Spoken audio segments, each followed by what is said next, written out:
Hello and welcome back to the channel. I'm Krashy, and today we have to dive into the boost emblem system. So Pokemon boost emblems are right here in the menu. We're going to go ahead and dive in, and I want to talk about a very beginner guide for this system to let you know what you need to know in order to be successful or to jump into this system, because I get it. It's a little overwhelming at first. So here's what we have. We have all of these different emblems. These are just the ones that I pulled. I used 30 energy tanks to pull them. And the reality of this system is that you are only going to create builds with what you have for now. Later on, the builds are going to get much more min-max. They're going to get much more specific and very good. Right now, they're just kind of not that good, and it's just kind of you're putting together whatever you have. So I can't give you a guide on what you have because I don't know what you have, but I'll show you what you should be looking for. So I'm going to go ahead and press owned. So this filters by everything I own, and these are all the emblems that I own, and you can kind of see them. There's Nidoqueen is a dual color, Vileplume's dual color, you have Poliwrath is dual color, Tentacruel, and then the rest are just these single colors. Well, what do these colors do? Well, the irony is that the game doesn't actually give you that information until you start slotting it. So I'm going to tell you right now, and maybe I'll put something up on the screen for it as well. So the white passive, when you get 6 of them, and I'm only going to read the high-end one, which is when you slot the majority of them, the more of a certain color that you get up to a certain point will give you a certain passive. So I'm going to put all the passives on the screen. So the white passive is at 2 whites, you get 1% HP. At 4 whites, you get 2% HP. And at 6 whites, you'll get 4% HP. So an additional 4% HP. So I'll go ahead and read them all.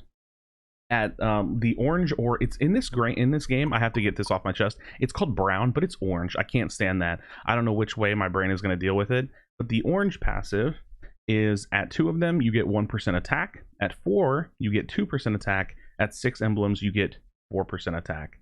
So 1, 2, and 4%. I don't know if I messed that up or not. Yeah, really annoying. Let's see. I know I have a red in here somewhere. So my Charmander emblem for red. At 3 emblems, you get 2% attack speed. At 5 emblems, you get plus 4% attack speed. At 7 emblems, you get plus 8% attack speed. So you can already see a pattern. Some of them are 2, 4, 6. Some of them are 3, 5, 7. All right, the green passive. At 2 of these, you get 1% SP attack. At 4 greens, you get plus 2% SP attack. At 6 greens, you're going to get plus 4% SP attack. The blue emblems are plus 2%, 4%, and 8% defense. The purple emblems are plus 2%, 4%, and 8% SP defense. I'm going to tell you now, the blues and the purples are not super highly sought after. SP defense and defense stats in this game are not super great. They don't do a lot, really.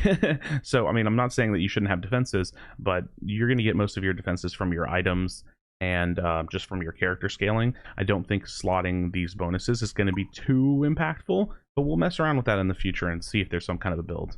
I don't know if I have any yellows. Okay, so I don't even have any yellow emblems, so I can't even show it to you. But the yellow emblems are 3, 5, and 7, 4%, 6%, and 12% out of combat move speed. This is not going to be good at all. I don't want to say it's not going to be good at all, but it's not going to be highly sought after. You can get, if you have 7 yellows, you can get up to 7% out of combat move speed, or up to 12% out of combat move speed. And like, I don't know, out of combat move speed, we don't really like Floatstone for that now, really, and it's not very great. So, all right, for the black emblems, you have 3, 5, and 7 for 2%, 4%, and 8% cooldown reduction. So the black ones, I think, are going to be very good. And I'll just go ahead and tell you right now, I think that the main ones are black, white, green, and orange. Those are going to be the ones that are going to give you SP attack for green. The orange / brown are going to give you attack. Black is going to be cooldown reduction. White is going to be HP. Those are going to be the most important ones in my opinion. And then last but not least, and I don't know if I have any of these. I don't have any pinks. The pinks are going to give 4%, 8%, and 15% tenacity. It's kind of a term that's being thrown around, and that's at 3, 5, and 7 badges. And tenacity is anti-hindrances, so it's like hindrance resistance. So if somebody uses a fire spin on you and you have the plus 15% tenacity, you're gonna spin around 15% less, right? Like you're gonna get hindered or hindranced less. I don't know what the proper way to say it. So I had to get all those passives out of the way because that's what this system is. Each little badge, and you can see it now, has their own stats to it. So let's talk about Charmander and Charmeleon. Charmander will give you plus 30 HP and minus 1 attack. Cool. That's a stat that you would want on somebody. Charmeleon is going to give you plus 30 HP and minus 3 SP defense. The reality is that right now these stats don't matter much because you're just going to be looking for passives. So if I'm looking to put Charmander and Charmeleon on, I'm going to be trying to hit those 3, 5, and 7 reds. So let's go ahead and ignore all this because I still feel like it's probably a little overwhelming. And let me show you some of the builds that I've made just with what I have. And keep in mind, these builds are not good. I don't even want to use these builds. It's just the best that I have for now. So I made an attack focused build, and when I say attack, I even named it at the bottom. You can see it kind of next to my webcam over here. It's ATK. This is going to be a build for speedsters and attackers, and all I was trying to do was hitting passives. Like, I don't care about these stats. It doesn't really matter what's on these emblems, and the reason why is because it's going to move my stats up and down real randomly because I can't min-max them based on what I have. I don't have a whole lot. What I was reaching for are these passives. So you can see I hit black 5. So if you have 5 black emblems, try going for black 5. And this is just depending on what you have. So the black 5 passive again is 4% move cooldown reduction. So all right, for brown or orange, I hit 4. That's 2% attack, like we talked about. For blue, it's 2% defense. For purple, it's 2% SP defense, and then I had like 1 green because of hybrid, right? Like Vileplume next to my webcam is a hybrid, so you have 1 green, which doesn't do anything. So the reality is that you just need to be slotting in things for the kind of characters that you play that get you closer to the higher end passives. If you play a lot of attackers, like physical attackers and speedsters, well, depending on which speedster, that's actually true. If you play, well, I guess non-Gengar speedster, then you're going to want to go for like this orange stat. Maybe you want to go for this black stat or like these black passives. And if you have a bunch of reds, maybe you could go for the red passive too. I didn't have enough reds to push for any kind of a passive, so I went with that. The funny thing is where you start getting the lower passives, like 2, is whenever you have hybrids. So like look at my Poliwrath. Yeah, Poliwrath above me, he's blue and orange, so I got blue for free basically. My Tentacruel, which I'll have to move my webcam, my Tentacruel, black and blue, so I got the blue for free basically because it's on dual colored. I was shooting for orange and black, so you can see that I got orange and black on Tentacruel and Poliwrath, but then I also got the double blues for free. So, well, what about the purple? Look at Nidoqueen. Nidoqueen gives me a purple for free even though she's orange, and then you have Drowsy, I think it is, who I probably slotted in here just to finish off the passive. So shoot for your passives. Try not to think too much about the stats for now, but understand that you can min-max these stats a little bit based on what you have.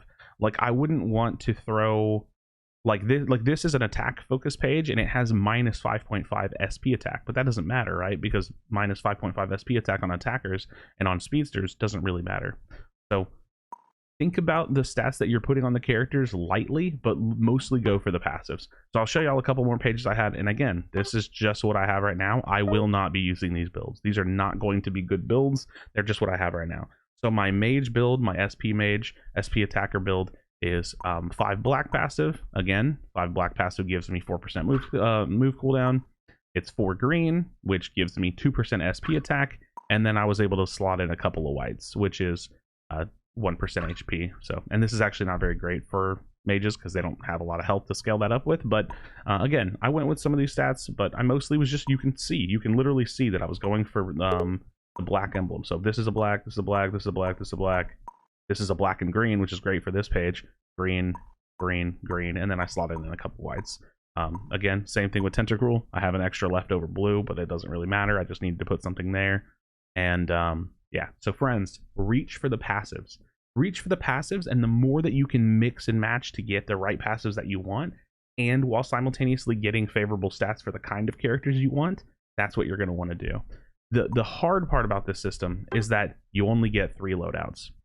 So I have an all-rounder, a mage, and attacker build, but I can't really use these universally. Like the all-rounder build, I went with some crit, and that wouldn't really work for Azumarill. And even though it's an all-rounder build that's focused on the white passive, you can see it here.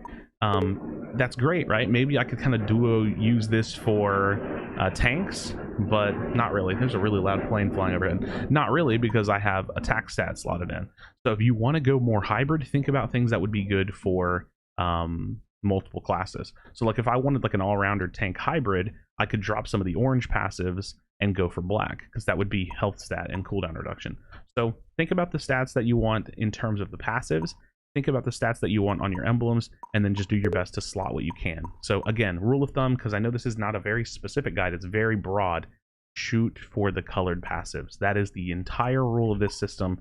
As we go on months and months and months from now, you're going to be able to take these emblems and be a lot more particular with them. For now, it's just random. It's random. So take what you get, build some cool builds with it, and let me know if you have any questions in the comments. I hope I did a decent job of explaining it. As for upgrading and stuff, you got to get them duplicates. I can't even show y'all that, but this is a very basic build to, or guide to building out pages. And once we get more of these, we'll be able to do a lot more with it. So friends, thank you so much for watching. Drop a like in the video, subscribe for future Pokemon Unite content. As always, be sure to be kind to one another. Tell someone you love them. I'll see you on the next video.